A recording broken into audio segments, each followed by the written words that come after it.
Happy Thursday, 9 News meteorologist Lauren Robinson here with your virtual forecast. We have another hot day ahead. Yesterday even broke a record or matched a record at 97 degrees. Today, I don't think we're going to break our record. It's existing at 99 degrees set in 2022, but we're still going to be very hot nonetheless. Now, let's go ahead and take a live look outside. Very sunny, already quite warm, 87 degrees. We have winds coming in from the northeast at 8 miles per hour. It's going to be pretty calm out there today, so don't look for that breeze to cool you down if you're stuck outside.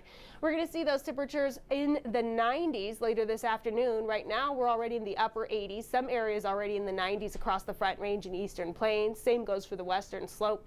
The high country pretty warm as well in the 70s, approaching the 80s there. Now with this warm weather this time of year, we're used to these ozone action days, so we do have an air quality alert in effect across the urban corridor.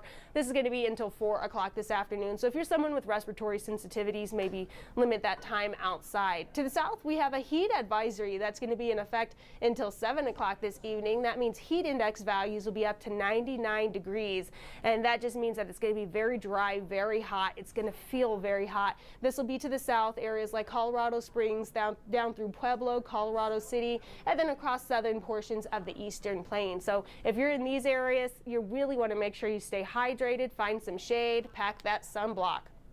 Now, as we take a look at our HD Doppler radar, not a whole lot happening over Colorado. We're going to be nice and sunny today. A lot like yesterday, can't rule out a pop-up storm here or there, but the vast majority of us are going to stay pretty dry as we go throughout our Thursday afternoon into our Thursday evening.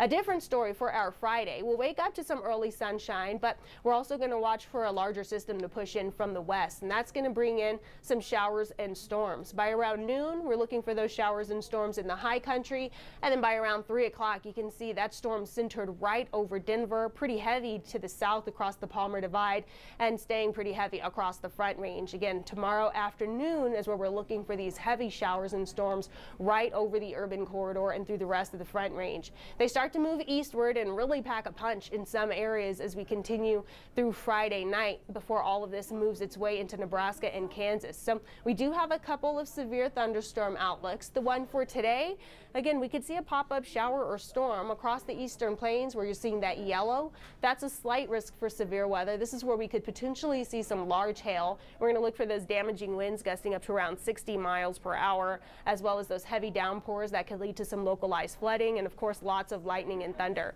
Denver is included in this marginal risk, as well as the northern portions of the I-25 corridor here, where we're going to watch for still some storm chances, a pop-up storm here or there. We're not looking for any widespread showers or storms today, but if one does pop up, it could be pretty strong. Now, tomorrow is going to be more widespread. The entire eastern half of the state under either a marginal or a slight risk for severe weather. So we're going to watch for the strongest storms again across central and northern portions of the plains, areas that are very used to strong storms this time of year.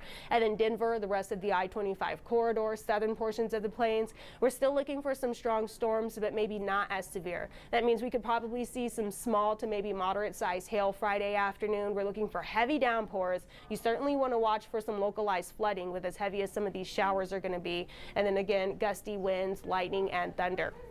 In the meantime, today, the heat is really going to be the biggest story. We're going to be in the middle 90s across Denver. Some areas to the south make it into the triple digits. 101 down in Springfield, 102 in Pueblo, 105 possible today in Lamar. Those are also the areas that are under heat advisories. To the west, we could see 101 over in Grand Junction. If you're in the mountains, you can't escape the heat either. 70s and 80s there. Overnight, we stay pretty warm. Winds stay calm. Overnight lows mostly in the middle to upper 50s, low 60s across the Front Range, Eastern Plains, and Western Slope. Then we're going to see some 30s and 40s up in the mountains. The next few days we get warmer and warmer after dropping a bit for our Friday after those storms come and cool our atmosphere. So we're going to see those temperatures in the middle to upper 80s Friday. Then we're back in the 90s for the weekend. If you have those outdoor Father's Day grilling plans Sunday, it's going to be beautiful for that. We go through the beginning portions of next week and we're still going to stay sunny and warm. Then we're watching for more storm chances to push in through the middle of next week. So Today, the big story certainly going to be the heat again, like what we saw yesterday. We're going to watch for a pop-up storm here and there again, like what we saw yesterday. The strongest storm possibilities will remain across the eastern plains. For our Friday, that's the day you really want to pay attention to the weather. We're going to start the day calm, sunny, a little bit cooler with those highs maxing out in the upper 80s. But as we go through the afternoon and evening, we're going to watch for those showers and storms to push in. I think Denver is really going to get a good soaking as we go through Friday afternoon and Friday evening. We're also going to watch for some of those storms to be pretty strong. So Friday afternoon and Friday evening, certainly want to make sure you stay weather aware. And then all of that moves out by this weekend. Sunshine returns. If you have those outdoor plans for Father's Day, everything's looking pretty good. And then we're looking for more storm chances to return toward the middle of next week. So I will have an updated forecast for you on 9 News at noon. We'll also be here at 4, 5, 6, 9, and 10. If you can't catch us on air, you can always catch us online, 9news.com, and on the 9 News mobile app. Have a good day.